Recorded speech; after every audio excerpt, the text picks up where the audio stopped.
Chers amis, bonjour. Vous regardez la quatrième et dernière vidéo de notre mini-série intitulée L'Apocalypse expliqué, un message pour aujourd'hui. Après la vision du trône de Dieu au chapitre 4, celle de l'agneau égorgé, jugé seul digne d'ouvrir le livre scellé de 7 sceaux au chapitre 5, celle des cavaliers qui apportent tour à tour des calamités sur le monde à l'ouverture de chaque sceau au chapitre 6. Voici la vision des 144 000 sur la terre qui a fait couler tant d'encre et de la foule innombrable qui adore Dieu dans le ciel. Le théologien et bibliste Sylvain Romerovski nous aide à déchiffrer le sens de ce chiffre 144 000, mais surtout du message qu'il véhicule par contraste avec la foule immense et universelle qui adore Dieu dans le ciel. Et surtout, Sylvain Romerovski nous aide à comprendre que Dieu protège les siens jusque dans la mort, puisqu'elle les fait passer dans un autre monde où ils connaissent déjà une réalité glorieuse. Je vous donne rendez-vous à la fin de cette vidéo pour vous en dire un peu plus sur l'Institut biblique de Nogent, dont le théologien et bibliste Sylvain Romerovski est l'un des professeurs depuis plusieurs décennies.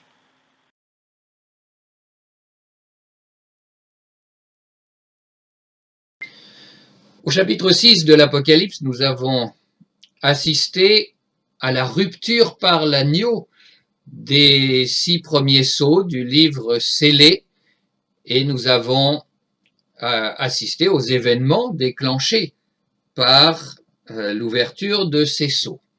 Avec les 4 premiers, fondent sur l'humanité des calamités telles que les guerres, les famines, la mort prématurée, due à la famine, à la guerre, aux bêtes féroces. Et puis, j'ai oublié de le relever, mais c'est quand même à noter dans notre contexte, au chapitre 6, verset 8, « Il leur fut donné le pouvoir sur le quart de la terre de faire périr les hommes par l'épée, la famine, les épidémies, et donc aussi le Covid-19. »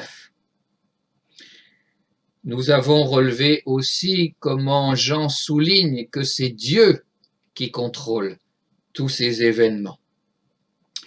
Avec l'ouverture du 5e sceau, nous avons vu les âmes des martyrs, des chrétiens qui ont été mis à mort pour leur foi et qui sont là dans l'attente du retour de Christ, de leur résurrection et du jugement des humains hostiles à Dieu et à son peuple.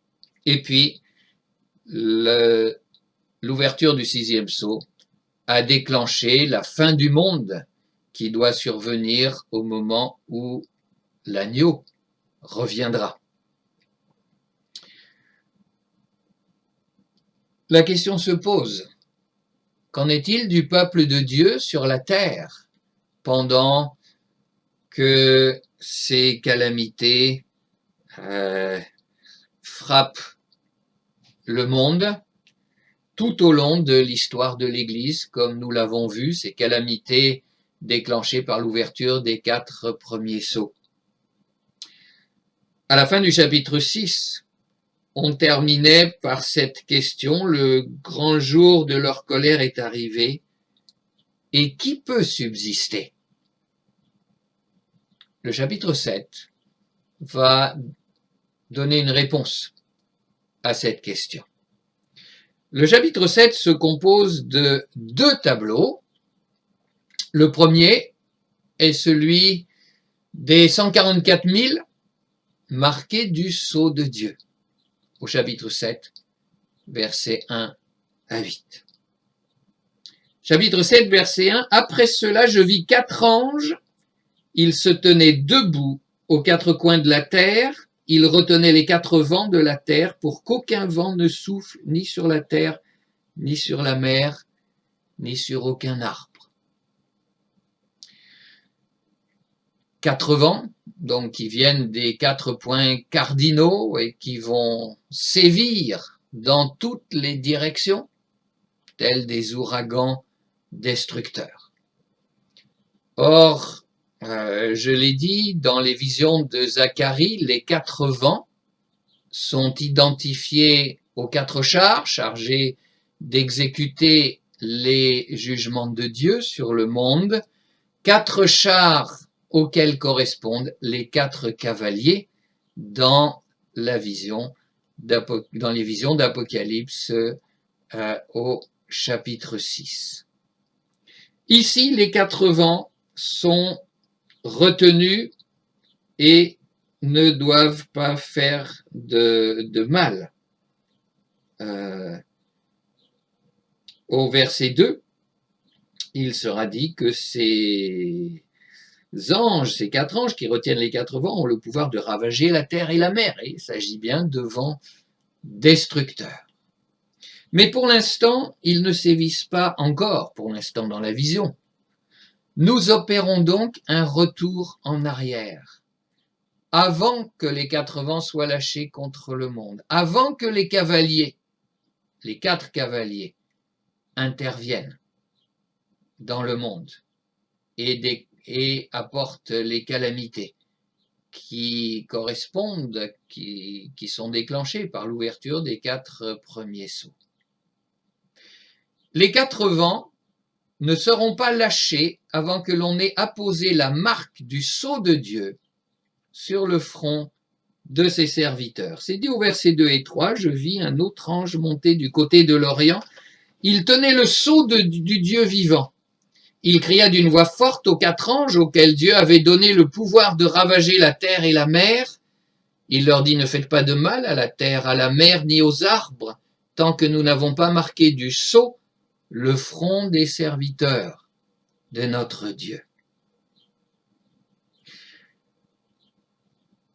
La vision s'inspire d'une vision qu'avait reçue le prophète Ézéchiel en son temps. Ézéchiel annonçait la ruine de Jérusalem qui est survenue en 587 avant notre ère sous les coups des Babyloniens. Ézéchiel a eu la vision de 6 individus, 6 anges, chargés d'exécuter les jugements de Dieu sur la ville infidèle à Dieu, coupable. 6 anges qui se tenaient prêts à la détruire et à en exterminer la population. C'est dans le livre d'Ézéchiel au chapitre 9. Un autre ange se tient au milieu d'eux avec de quoi écrire, un matériel accroché à sa ceinture pour écrire. Et le Seigneur lui demande d'apposer une marque sur le front des hommes qui s'affligent des péchés commis dans la ville. Autrement dit, des Israélites qui se désolidarisent du reste du peuple d'Israël, les Israélites qui restent fidèles au Dieu d'Israël. Et c'est seulement une fois que ces Israélites fidèles au Dieu d'Israël, un petit reste au sein d'un peuple rebelle, incrédule, infidèle, un petit reste qui va être marqué d'une marque au front. C'est seulement une fois que ces fidèles du Seigneur auront été marqués au front que les 6 premiers anges recevront l'ordre de frapper sans pitié, mais en épargnant ceux qui ont reçu la marque sur le front. Lorsque surviendra la catastrophe, les Israélites fidèles ne seront pas ôtés de la ville, avant son jugement. Ils reçoivent simplement une marque pour que le jugement ne les atteigne pas. Ça ne veut pas dire qu'ils ne vont pas souffrir avec le reste des Israélites. Ils vont souffrir du siège, de la famine. Mais Dieu leur promet la vie sauve. Alors que surviendra la catastrophe. Et en effet, on voit dans le livre de Jérémie que Dieu a promis la vie sauve à certaines personnes qui lui étaient fidèles, comme Jérémie lui-même, son secrétaire Baruch, ou encore un eunuque éthiopien qui, à un moment où le prophète avait été jeté dans une citerne au fond remplie de boue, de vase, dans laquelle le prophète était sur le point de se noyer. Mais cet Éthiopien avait demandé au roi la permission de tirer Jérémie de là, et en récompense, Dieu lui promet la vie sauve. Et donc, dans ce texte d'Ézéchiel 9, la marque apposée sur le front indique la volonté de Dieu de préserver la vie de ceux qui lui sont fidèles, même s'ils restent solidaires du reste du peuple et s'ils vont souffrir avec le peuple quand les Babyloniens vont ravager le pays, assiéger la ville connaîtra la famine. Alors de même, dans notre texte, 144 000 personnes sont marquées du sceau de Dieu au front. À la lumière du texte d'Ézéchiel, on comprend que c'est pour que les jugements apportés par les 4 vents, donc par les 4 cavaliers, ne leur soient pas fatals. Qui sont ces 144 000 ? Bien, ça a été indiqué au verset 3. « Ne faites pas de mal à la terre, à la mer, ni aux arbres, tant que nous n'avons pas marqué du sceau le front des serviteurs de notre Dieu. » Les serviteurs de notre Dieu, c'est-à-dire les croyants, tous les croyants, juifs ou non juifs, tous, juifs ou non juifs, sont les serviteurs de notre Dieu. Et pourtant, il est précisé que les 144 000 sont de toutes les tribus des Israélites. Au verset 4, j'entendis le nombre de ceux qui furent ainsi marqués. Ils étaient 144 000 de toutes les tribus du peuple d'Israël à porter cette marque.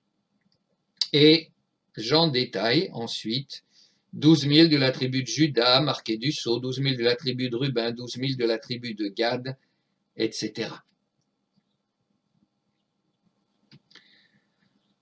N'oublions cependant pas que Jean a évoqué un nouvel exode dans l'Apocalypse. Un nouvel exode, il faut un nouvel Israël. L'Israël dont il est question ici est celui avec lequel a été conclue la nouvelle alliance, celui qui bénéficie du salut apporté par l'agneau. Or, ce sont les églises, tous les chrétiens, juifs et non juifs, qui bénéficient du salut apporté par l'agneau égorgé.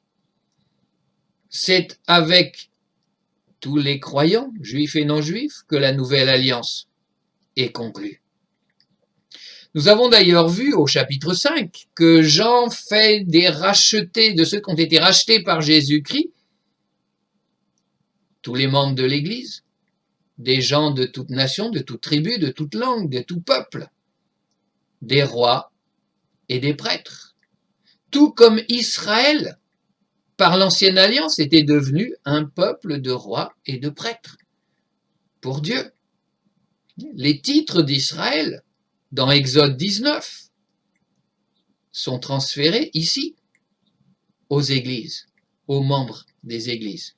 Apocalypse 5, verset 10, on l'a vu. À la fin de son livre, Jean verra la nouvelle Jérusalem. Cette nouvelle Jérusalem a pour fondement les 12 apôtres. La nouvelle Jérusalem, c'est donc bien l'Église. La nouvelle Jérusalem compte aussi 12 portes sur lesquelles sont inscrits les noms des 12 tribus d'Israël. Alors on voit que Jean peut bien parler des 12 tribus pour désigner l'Église. Il s'inscrit à cet égard dans la ligne des prophéties d'Ézéchiel. Au chapitre 47, à la fin du chapitre 47 du livre d'Ézéchiel, il est question du peuple de Dieu de la fin des temps. Et il est dit ceci, Ézéchiel 47, verset 21. Vous vous partagerez ce pays entre les tribus d'Israël. Là aussi, il est question des tribus d'Israël. Vous le répartirez en tirant au sort les parts de patrimoine pour vous et pour les étrangers, les non-israélites, qui résident au milieu de vous et qui ont eu là des enfants. Vous les traiterez comme les Israélites de souche. Ils tireront leur part au sort avec vous au milieu des tribus d'Israël. C'est dans la tribu même où l'étranger est installé que vous lui donnerez son patrimoine. Le Seigneur Dieu le déclare. Ézéchiel avait annoncé que des non-israélites seraient intégrés aux tribus d'Israël. Et donc, dans les 12 tribus dont il est question dans notre texte, il n'y a pas seulement des juifs, mais aussi des non-juifs.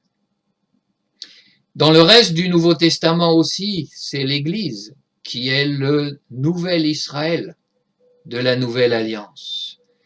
Ainsi, Pierre écrit, s'adressant à des chrétiens en majorité d'origine non juive, 1 Pierre 2, verset 9, vous êtes le peuple de Dieu, une nation sainte, une race élue, une communauté de rois prêtres.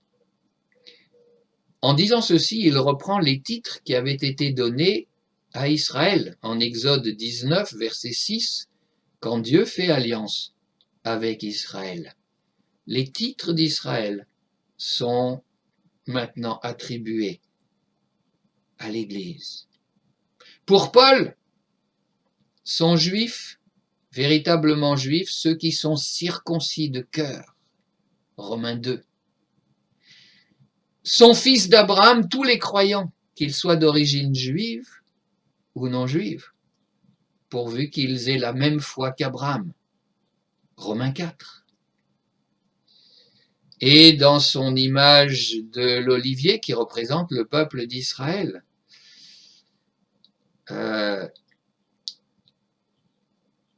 les branches naturelles qui restent sur l'olivier représentent les Juifs qui ont reçu l'évangile avec foi.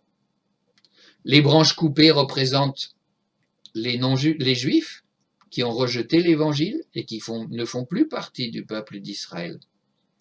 Et puis les branches provenant d'un autre olivier qui ont été greffées sur l'olivier représentent les non-israélites qui, par la foi, ont été incorporés au peuple d'Israël.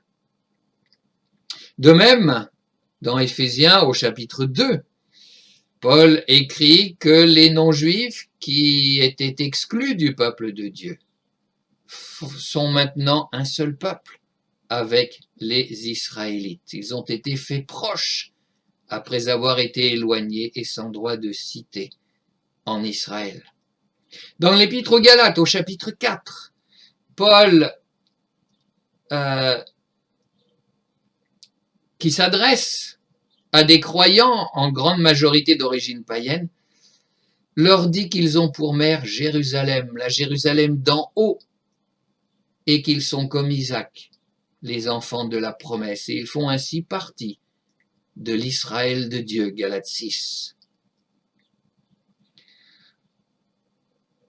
Toute la théologie du Nouveau Testament va dans ce sens. L'Église, c'est Israël dont on a retranché les Israélites qui ont rejeté leur Messie, qui ont rejeté l'Évangile. Israël auquel on a incorporé les non-juifs qui croient. Et donc, l'Église est le nouvel Israël de la nouvelle alliance. Et on peut même la désigner de manière figurative, comme les 12 tribus, parce que comme l'avait annoncé Ézéchiel, les non-juifs qui se sont convertis à Christ sont intégrés, incorporés aux tribus d'Israël. Donc les 144 000 sont bien les serviteurs de notre Dieu, c'est-à-dire l'Église, Nouvel Israël. Ces 144 000 se répartissent en 12 tribus, 12 000 personnes par tribu. le fait que Jean reprenne à leur propos les noms des tribus de l'Israël ancien ne devrait pas remettre en cause la conclusion que nous venons d'énoncer au sujet de l'identité des 144 000. Le langage est figuratif. Nous avons là une description stylisée, utilisant divers procédés littéraires. La simple répartition des 144 000 en 12 tribus égale en nombre le signal. Mais il y a plus encore. C'est que les noms qui sont donnés aux 12 tribus dans ce texte ne correspondent pas à l'Israël de l'Ancienne Alliance. Dans l'Ancien Testament, il y a plusieurs manières de compter les 12 tribus. On peut compter les 12 fils de Jacob et les tribus qui sont issus d'eux. À ce moment-là, Joseph comptera pour une tribu, Lévi comptera pour une tribu, et les 10 autres fils de Jacob donc compteront comme ancêtres de 10 tribus. Mais on peut aussi compter les 12 territoires alloués aux tribus.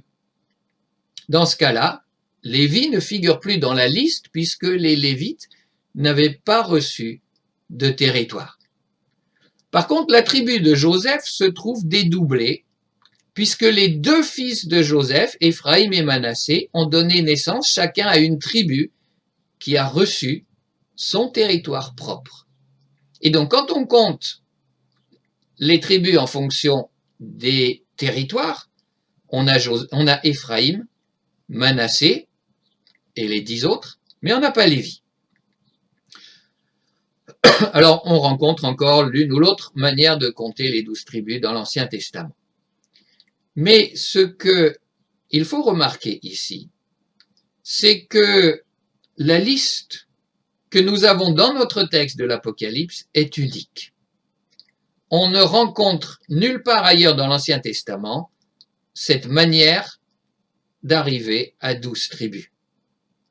En effet, dans notre texte, sont comptés Lévi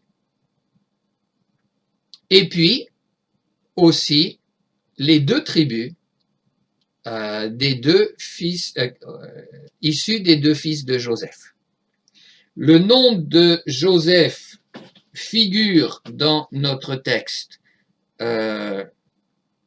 au verset 8 et au verset 6 figure le nom de Manassé, ce qui implique que Joseph est mis là pour Éphraïm. Manassé était lui aussi fils de Joseph, mais il est mentionné à côté de Joseph. C'est donc que Joseph est mis pour Éphraïm. Pourquoi? Parce que Éphraïm, c'était la tribu la plus importante. En fait, c'était la tribu la plus importante des tribus du royaume du Nord et plus importante que Manassé. Donc on a Lévi, Joseph qui est mis pour Éphraïm, on a Manassé. Du coup, pour obtenir le nombre de 12, il faut omettre l'un des fils de Jacob, l'un des 12 patriarches. C'est Dan qui est omis. Alors, cette manière unique de compter les 12 tribus suggère, encore une fois, qu'on a affaire à un procédé littéraire. Quelle en est la signification? Bien, plusieurs spécialistes remarquent que la tribu manquante, la tribu de Dan, se signale dans l'Ancien Testament à plusieurs reprises pour son idolâtrie. En l'excluant de la liste, Jean peut vouloir indiquer que l'Israël qu'il contemple est un Israël épuré, expurgé des Israélites incrédules. C'est l'olivier de Paul, dans l'image de Paul, dont on a retranché les branches naturelles. C'est le reste fidèle dont parlaient les prophètes, qui annonçaient que ce n'est pas tous les Israélites qui bénéficieraient du salut à la fin des temps, mais seulement un reste d'Israël. Alors le nombre 144 000 se décompose de la manière suivante. 144 c'est 12 fois 12, et puis on multiplie par 1000. Alors 12 est le chiffre du peuple de Dieu. Les 12 patriarches, les 12 tribus, et pour la nouvelle alliance, les 12 apôtres.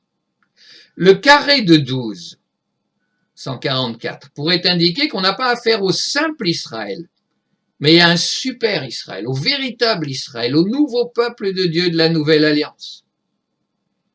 Et 144 est multiplié par 1000 pour donner quand même l'idée d'un certain nombre. Que les tribus soient toutes constituées de 12 000 individus suggère que le compte y est pour chacune d'elles. Personne n'est omis, personne n'est oublié. Dieu connaît chacun et prend soin de chacun. La première tribu citée dans la liste de Jean est celle de Juda, sans doute parce que c'était la tribu royale de laquelle était issu le Messie. Dans le texte d'Ézéchiel, chapitre 9, que j'ai cité tout à l'heure, les Israélites fidèles qui recevaient une marque sur le front demeuraient dans la ville de Jérusalem, alors que le jugement allait s'abattre sur elle, et ils allaient souffrir avec leurs concitoyens. La marque leur permettait seulement d'avoir la vie sauve. Mais pareillement ici, il faut comprendre que les 144 000 représentent le peuple de Dieu sur la terre. Ils ne sont pas ôtés du monde. Ils vivent dans le monde et ils assistent aux jugements qui s'abattent sur le monde. Ils sont solidaires du monde d'une certaine manière. Ils souffrent de ces jugements. Le Covid-19 ne leur est pas nécessairement épargné. Il y a déjà des chrétiens qui sont décédés. En outre, ces 144 000 sont une minorité dans le monde. 144 000, ça fait un certain nombre, mais ce n'est quand même pas grand-chose comparé au monde. Ils vivent donc dans l'inconfort de la minorité. Mais ils sont marqués du sceau. Ce qui veut dire que Dieu les connaît. Dieu connaît chacun d'eux. Dieu veille sur eux. Dieu les garde et prend soin d'eux. Cela implique peut-être que Dieu leur épargne certaines des calamités par lesquelles il châtie les autres hommes. Mais ça implique surtout qu'ils échapperont à la destruction finale que déclenchera le 6e sceau. Ils échapperont au jugement dernier. Ça signifie encore que s'ils connaissent des souffrances en ce monde, ces souffrances ne sont pas dans leur cas un signe de rejet de la part de Dieu. Bien au contraire, Dieu les reconnaît comme siens. Et rien, pas même ces souffrances, ne pourront les séparer de l'amour de Dieu manifesté en Jésus-Christ. Marqués du sceau, ils ont l'assurance qu'ils pourront traverser les épreuves de la vie présente dans la foi et qu'ils pourront persévérer dans la foi jusqu'au bout, jusqu'à bénéficier du salut final. Oui, dans ce monde, ils peuvent souffrir comme les autres humains des calamités qui s'abattent sur l'humanité. Ils peuvent même souffrir la persécution et jusqu'au martyre. Mais ce n'est pas la fin pour eux. Ils sont marqués du sceau et Dieu leur réserve un avenir au-delà de la vie présente. Dieu les garde pour le salut prêt à être révélé lorsque Christ apparaîtra, comme le dit l'apôtre Pierre. Alors, quelle assurance pour les croyants qui vivent une époque troublée, des temps de guerre, de famine, de mort, d'épidémie, dans une société qui court à sa destruction. C'était vrai à la fin du 1er siècle, c'est encore vrai aujourd'hui. Nous restons dans ce monde, mais dans ce monde déjà, Dieu nous garde, il veille sur nous et nous accorde sa présence si nous lui appartenons. Si nous nous sommes donnés à lui, il nous tient pour siens. Nous sommes marqués du sceau. Il nous garde, il veille sur nous, il est à nos côtés. Mais ce n'est pas tout. Il y a un deuxième tableau dans ce chapitre 7. Et là, on change de décor, la vision, le tableau est très différent. Verset 9. Après cela, je vis une foule immense que nul ne pouvait dénombrer. C'étaient des gens de toute nation, de toute tribu, de tout peuple, de toute langue. Ils se tenaient debout devant le trône et devant l'agneau, vêtus de tuniques blanches, et ils avaient à la main des branches de palmier. Ils proclamaient d'une voix forte: le salut appartient à notre Dieu qui siège sur le trône et à l'agneau. Jean aperçoit maintenant une grande foule, innombrable. Et on peut noter une série de contrastes entre cette foule et les 144 000. D'abord le nombre. De 144 000, on passe à une foule innombrable. Leur nationalité, entre guillemets, de gens des 12 tribus d'Israël, on passe à des gens de toute nation, de toute tribu, de tout peuple et de toute langue. Leur localisation est différente. Les 144 000 sont sur la terre, dans le monde, minorité dans un monde hostile. La foule se tient devant le trône. Leurs conditions. Les 144 000 se trouvent dans ce monde qui souffre des jugements de Dieu, des calamités. La grande foule, elle, a laissé derrière elle les souffrances et elle jouit du salut, comme cela sera dit au verset 14. On y reviendra. En outre, la grande foule est entourée du chœur des anges et du chœur des représentants du peuple de Dieu et des 4 êtres vivants qui font écho à sa louange. Verset 11. Tous les anges se tenaient debout tout autour du trône des représentants du peuple de Dieu et des 4 êtres vivants. Ils se prosternèrent face contre terre devant le trône et ils adorèrent Dieu en disant: Amen. À notre Dieu soit la louange, la gloire et la sagesse, la reconnaissance et l'honneur, la puissance et la force pour toute éternité. Amen. C'est une vision glorieuse que Jean contemple maintenant. Qui sont donc ceux qui composent la grande foule?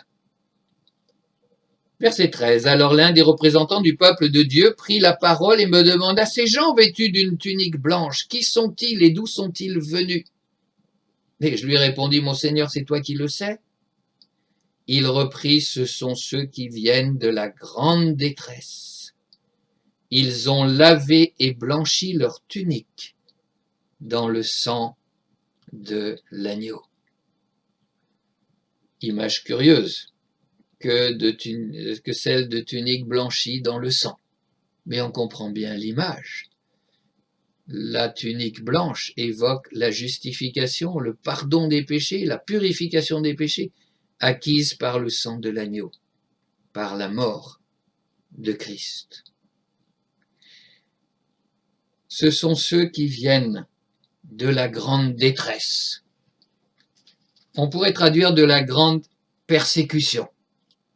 Les traductions traditionnelles ont de la grande tribulation. Et certains pensent qu'il s'agirait d'un événement futur, d'une persécution qui doit frapper durement les chrétiens juste avant le retour de Christ. Mais c'est faire abstraction de la situation que connaissait Jean, prisonnier sur son île à Patmos, de même que les églises auxquelles il écrit. Pour eux, la persécution, c'était une réalité présente, ou menaçante en tout cas. Certains de ces chrétiens connaissaient des heures très durées, connaissaient la persécution, certains avaient été mis à mort. Et l'Apocalypse laisse pressentir que les choses vont s'aggraver, que des persécutions plus dures encore vont venir. Alors en lisant ces lignes, les chrétiens de la fin du 1er siècle n'ont pu que penser à ce qu'ils étaient en train de vivre. Et d'ailleurs, dans les premiers chapitres, le même terme, rendu par tribulation, détresse ou persécution, servait déjà à évoquer les souffrances de Jean et des 7 églises. À cette persécution, il a déjà été fait allusion encore lorsque Jean a vu l'agneau rompre le 5e sceau et qu'il a découvert sous l'autel les âmes des martyrs mis à mort pour leur foi. La grande foule représente donc les croyants qui ont quitté le monde après y avoir vécu. Ils ont connu la persécution, mais ils ont fini de souffrir. Leur souffrance n'appartient plus qu'au passé. Ils viennent de la grande tribulation. Ils ont quitté le théâtre de la grande tribulation. Donc ce sont les 144 000, mais dans une autre situation. Plusieurs indices me conduisent à considérer qu'il s'agit, comme ce qu'on a vu avec l'ouverture du 5e sceau, qu'il s'agit des croyants décédés, des croyants dans l'état intermédiaire. En effet, jusqu'au verset 15a, le texte est rédigé au présent. Alors qu'à partir de la deuxième partie du verset 15, on passe au futur. Celui qui siège sur le trône les abritera sous sa tente, ils ne connaîtront plus ni la faim ni la soif. Ces versets rédigés au futur évoquent une situation qui sera décrite à nouveau à la fin du livre. C'est la situation finale des croyants, une fois qu'ils seront ressuscités. Mais ces versets sont rédigés au futur, à partir de la deuxième partie du verset 15. Et donc cette situation, l'état final, est encore futur pour la grande foule. La grande foule, ce sont les croyants décédés qui se trouvent là devant le trône de Dieu, actuellement, qui ne sont pas encore ressuscités. D'ailleurs, plus logique de penser qu'à cet endroit du livre, on a la description de l'état intermédiaire plutôt que la description de l'état final. Au verset 14, on a bien un présent. Ce sont ceux qui viennent de la grande persécution. Ça s'accorde avec l'idée que des personnes sont encore en train de quitter le monde terrestre pour aller se joindre à la foule immense au moment où Jean contemple la scène. De même, le temps présent des verbes du verset 15, du début du verset 15, s'accorde avec l'interprétation qui considère que nous avons là une situation actuelle, présente. C'est pourquoi ils se tiennent devant le trône de Dieu et lui rendent un culte nuit et jour dans son temple. Lorsque le 5e sceau s'est ouvert, Jean a vu sous l'autel céleste les âmes des croyants mis à mort à cause de leur témoignage. N'étaient-ce pas là déjà ceux qui viennent de la grande persécution? À ces croyants, au chapitre 6, verset 11, une robe blanche était donnée dans l'état intermédiaire. Et de même ici, les personnes qui constituent la grande foule sont revêtues d'une robe blanche. Ce sont bien les mêmes personnes. Et on retrouvera plus loin au chapitre 19 cette foule immense vêtue d'un lin pur éclatant, se tenant prête pour les noces de l'agneau. Donc avant que les noces de l'agneau aient lieu, avant la résurrection, avant le retour de Christ, avant l'avènement de l'état final. La foule immense est pour l'instant dans l'attente de cet événement.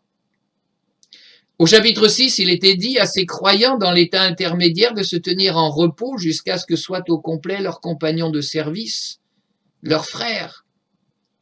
La vision de la grande foule éclaire cette parole. On y voit les croyants issus des rangs des 144 000 venir s'ajouter progressivement à ceux qui se tiennent dans l'état intermédiaire, s'ajouter ainsi à leur nombre. La vision de la grande foule apparaît comme une prise de vue, à la fois sous un autre angle et plus développé, de la vision qui était associée à l'ouverture du 5e sceau. Le contraste entre les 144 000 présentés comme des Israélites et la grande foule composée de gens de tous les peuples appelle une explication. Jean ne veut pas opposer ici des Juifs à une foule universelle. Le sens du contraste est ailleurs. Israël, sous l'ancienne alliance, était le peuple de Dieu, un peuple peu nombreux au sein d'un monde païen hostile. Les 144 000 sont appelés Israélites parce qu'ils forment le peuple de Dieu de la Nouvelle Alliance, une minorité dans un monde hostile. Tandis qu'en nous présentant la grande foule comme composée de gens de tout peuple, Jean souligne d'une part le grand nombre des croyants de tous les temps qui se tiennent présentement devant le trône et devant l'agneau, et d'autre part l'universalité du peuple de Dieu. Les 144 000 sont sur la terre en butte à la souffrance, à la persécution. Ils vivent la grande persécution. Ils subissent parfois le martyre pour leur foi. Mais ils ne sont pas perdants dans l'histoire, malgré ces apparences. Car lorsque la mort les arrache à leur existence terrestre, et même si la mort est l'issue du virus, pour eux, ça peut arriver, alors ils viennent grossir les rangs de cette foule innombrable qui se tient devant le trône et devant l'agneau. S'ils quittent cette terre, c'est pour aller demeurer avec Christ, ce qui est bien meilleur que la vie sur cette terre. C'est Paul qui l'affirme en écrivant aux Philippiens. Alors cette vision, ce deuxième tableau du chapitre 7 peut éclairer la signification du sceau apposé sur les 144 000. Ce sceau ne leur épargne peut-être pas la souffrance dans ce monde, ni la mort. Mais Dieu protège les chrétiens jusque dans la mort, puisque la mort marque leur entrée dans cette condition qui est décrite ici. Et ainsi le ressuscité continue d'encourager les siens. Oui, ils peuvent connaître différentes détresses, souffrances et la persécution. Ils vivent dans un monde sur lequel les jugements de Dieu s'abattent, ceux qui sont associés aux 4 premiers sceaux, et ils sont solidaires de ce monde. Ils peuvent eux aussi subir les mêmes calamités. Ils subissent aussi la persécution, mentionnée en rapport avec la rupture du 5e sceau. Mais Dieu les connaît, il veille sur eux, ils sont marqués de son sceau.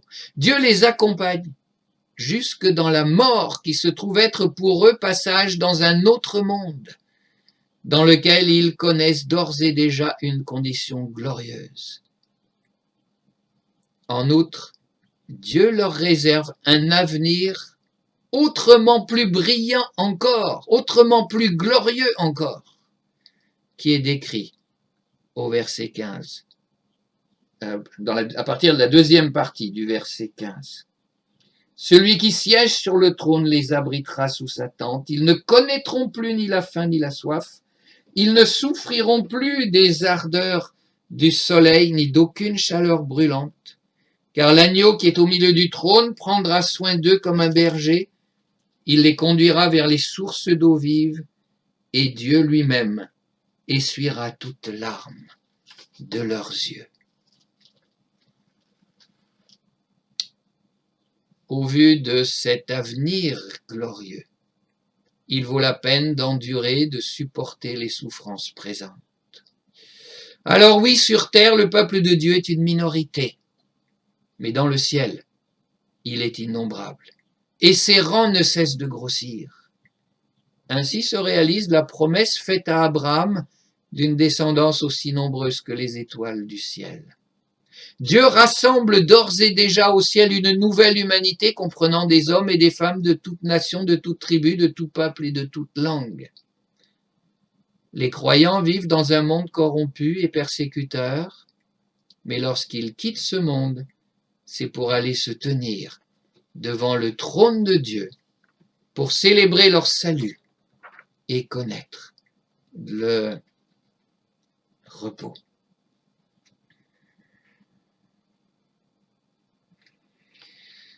Aux croyants qui remercient Dieu pour leur salut dans cette célébration se joignent dans l'adoration tous les anges.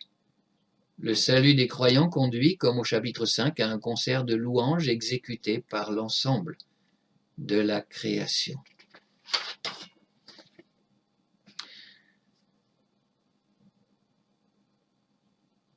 au chapitre 8, verset 1, il est dit ceci. Quand l'agneau ouvrit le 7e sceau, il se fit dans le ciel un silence d'environ une demi-heure. On s'est interrogé sur le sens de ce silence. Il s'agit sans doute d'une pause dans les visions reçues par Jean, une pause d'une demi-heure, après qu'il ait reçu la vision du cycle des sceaux, la vision des 144 000 et de la grande foule. Au bout d'une demi-heure, les visions vont reprendre avec le cycle des 7 trompettes. Le 6e sceau, la rupture du 6e sceau amenait la fin du monde. Silence lorsque le 7e sceau est rompu. Il ne nous est pas donné, à cet endroit du livre, de voir ce qui va se passer après la fin du monde.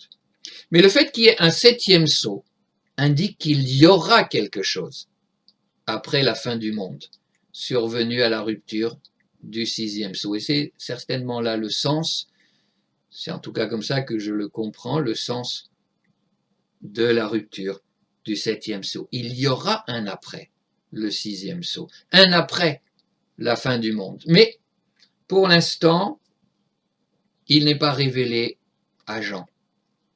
Il n'est pas donné à Jean de voir ce qu'il y aura au-delà.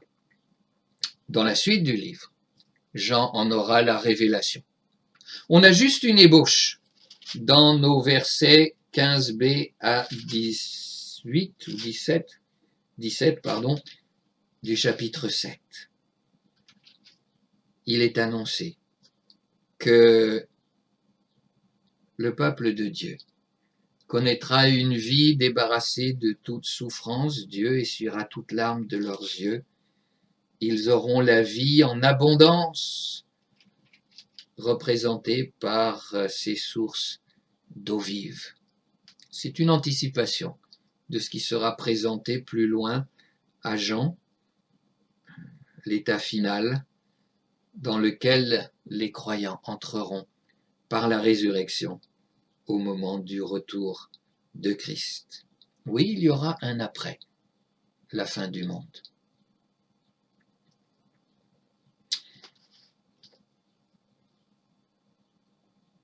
Je m'arrête là. J'espère que cette méditation des chapitres 4 à 7 de l'Apocalypse vous aura donné des éléments de réflexion sur ce que nous vivons présentement dans ce monde en tant que chrétiens. Si vous avez aimé cette série sur l'Apocalypse et que vous vouliez aller plus loin dans l'étude du livre de l'Apocalypse, nous vous invitons à vous procurer le commentaire du théologien et bibliste Sylvain Romerovski sur ce livre de la Bible. Coédité par l'Institut biblique de Nogent et par Excelsis, il sera disponible dès cet automne. Et si cela vous avait donné le goût d'aller plus loin dans l'étude de toute la Bible, nous vous recommandons de suivre une formation à l'Institut biblique de Nogent. Fondé il y a bientôt 100 ans, en 1921, par l'évangéliste et pasteur Rubin Sayens, l'Institut a pour devise historique « Le Christ tout entier, dans la Bible tout entière, pour le monde entier ». L'Institut a pour objectif de former des hommes et des femmes, des jeunes et des moins jeunes à servir le Seigneur dans l'Église, ici en France ou ailleurs sur d'autres continents. Et ceci sous diverses formes. Il peut s'agir d'un service pastoral, de responsables d'église, d'évangélistes, de missionnaires, de responsables d'œuvres chrétiennes, et ce service peut être à temps plein à temps plein ou se faire de façon bénévole, pendant quelques années ou pendant toute la durée de la vie. Sous diverses formes, ce service met une formation donnée avec une double conviction. D'abord, basée sur la Bible, la formation au service doit toucher tous les domaines de la vie. La connaissance, la compétence et le caractère. C'est pourquoi nous privilégions à l'Institut biblique une formation longue de 3 ou 4 ans, avec une composante pratique marquée des stages, donc un quart à un tiers du programme, et une forte dimension communautaire et de piété. Ensuite, en vue d'un ministère rayonnant, la formation fait de l'attachement au Seigneur et à sa parole, de la persévérance dans la foi et dans le service, et de l'amour de Dieu et du prochain des vertus essentielles pour le ministère chrétien. Et nous avons résumé cela en une formule pour décrire notre offre. Une formation à vivre pour un ministère rayonnant. Une réalité s'impose à nous aujourd'hui. Le peuple de Dieu grandit dans notre pays. Les églises se multiplient. Et malheureusement, les responsables manquent pour conduire de façon dynamique et nourrir de façon substantielle toutes ces communautés. À côté d'autres organismes de formation, l'Institut biblique entend faire sa part pour que les responsables bien formés soient aussi multipliés. Alors, avez-vous déjà réfléchi à ce que Dieu attend de vous, à l'appel qu'il vous adresse? Il vous a sauvé, mais le servez-vous de tout votre cœur, de toute votre âme et de toute votre force? Le servir ainsi ne signifie pas obligatoirement tout quitter pour le servir à plein temps, mais au moins tout donner ici et maintenant, là où vous êtes, pour être un témoin fidèle et courageux de l'amour de Dieu. Et cela commence forcément par vous former pour mieux le connaître et le servir, c'est-à-dire pour mieux l'aimer. L'Institut biblique de Nogent vous offre une formation en présentiel de 1 an, 3 ans ou 4 ans, à temps plein ou à temps partiel, et par ailleurs une formation en cours d'emploi les lundis soirs et samedis matins appelée IB2S, en journée les jeudis et vendredis sous forme de séminaires publics, à distance sous forme de cours e-learning. Une seule adresse à retenir pour cela, www.ibnogent.org, www.ibnogent.org. Au plaisir de vous rencontrer un de ces jours sur notre site à Nogent-sur-Marne.